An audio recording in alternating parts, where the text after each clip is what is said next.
In today's video, I'm going to be showing you a key concept to increasing your speed. I'm going to show you why this concept is so foundational and important to your overall athleticism. And I'm going to be showing you how you can start to implement it so you can start getting results in your speed immediately.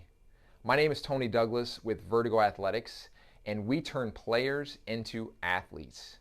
Make sure to subscribe below if you haven't, and also leave us a comment if you have a specific athletic need or concept that you want to know more about. When I was growing up, there was fast athletes and there was slow athletes and there was average athletes. And it was this hierarchy, and there wasn't any changing that.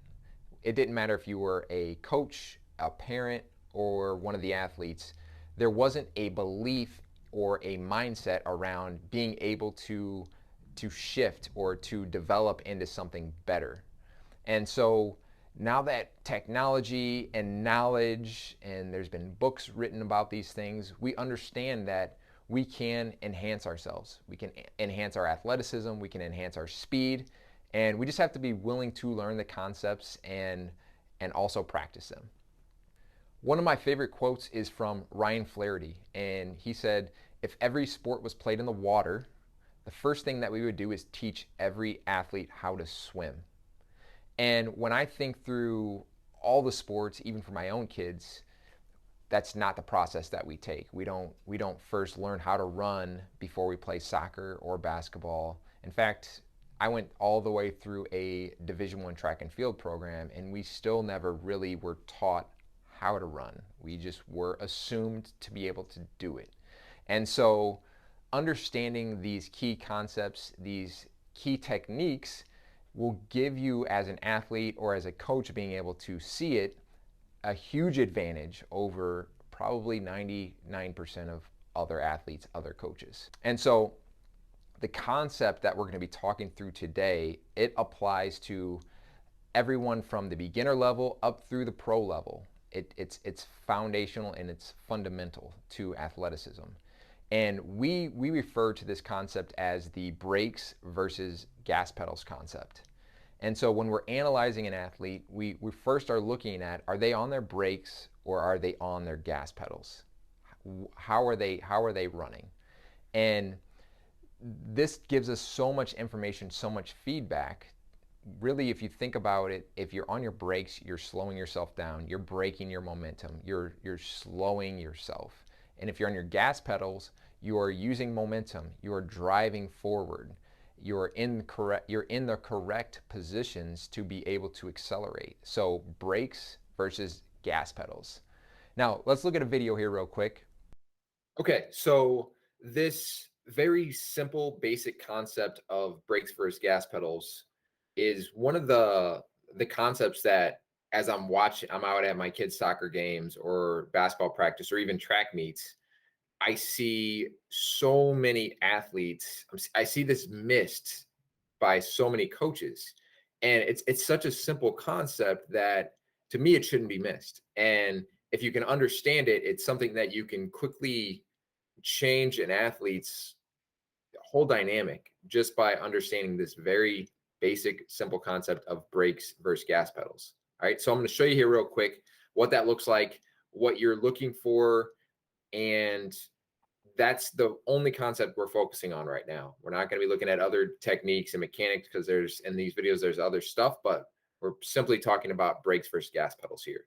So all we're talking about is when the athlete's foot hits the ground, are we on a brake or are we on a gas pedal? And so it's a very simple way to explain it to the athlete, so it's easy to understand it. If we're on the midfoot to the ball of the foot and we're hitting going forward, that means we're on our gas pedals. If we're on the heel, so as you can see here, if we're on the heel, we're hitting heel first, we're out in front of ourselves, even hitting flat-footed, a lot of the times we're causing friction. We're causing friction out in front of ourselves, which we have to work through. And all that's going to be doing is subtly slowing us down, even if it's not dramatic, even if it's not like this, where we're really hitting that heel first and trying to get over top of it. That's a braking action. So we're going to call that a brake step. All right. And then you can see here, a really big break, which is slowing us down, versus if we can have control of the run and be over top of ourselves and use momentum to our advantage, all on the gas pedals, we're just going to be a whole lot faster. Right? That athlete's going to have a lot more control in their run as well, right? Because there's a lot of different areas of sprinting and being fast versus just a lot of times we just focus on track, right? Just running in a straight line. Well, we need to have control. We need to be able to change direction. We need to still be able to be fast in that. And if we're on our heels, I mean, we're not even working the right muscles. We're not even building the right positions to be fast, right? So you can see here, we're driving on our gas pedals. All right, we're over top. Once again, that's only all we're focusing on right now. You can see the difference here. Same athlete on the heels, braking every step, versus on the gas pedals, driving over top. No friction. Reducing the amount of friction allows us to be quicker over top and allows us to run faster. Here's another example. Right? These mechanics are wired into our bodies, these movement patterns. So the athlete doesn't know any better than to just move like this, because this is how they're thinking as they're running and as they're moving. So if he's thinking with his brakes and the movement pattern is wired in that way, this is how they're going to run. This is how they're going to build muscle. Their body's going to build muscle around these movement patterns. So we have to change the movement pattern before we try to change the muscle. Otherwise, it just doesn't work the other way. All right. So instead of us reaching, grabbing, trying to pull, and thinking with our brakes running, we want to get them over top and driving on those gas pedals. So that is the brakes versus gas pedals concept. I hope that makes sense for you. Comment below if you still have some more questions. You can start implementing this into your training immediately. First off, just go out and sprint. Maybe video yourself or have somebody video you so that you can go and look at how am I getting to my angles? How am I actually sprinting? Am I on my gas pedals? Am I on my brakes?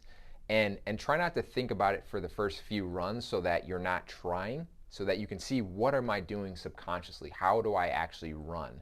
And then you can slowly start to adjust yourself. And we're going to deep dive much further into these concepts in future videos, but today I just want to lay out the overall simple brakes versus gas pedals. Even with how you're walking, we need to be thinking through, am I on my brakes or my gas pedal? Walking like an athlete. And so excited to be able to share some of these concepts and ideas with you. Once again, make sure to subscribe below if you haven't so that you can be notified of future videos. Please leave us comments with feedback on what you think as well as what you want to hear about. And until next time, let's get athletic.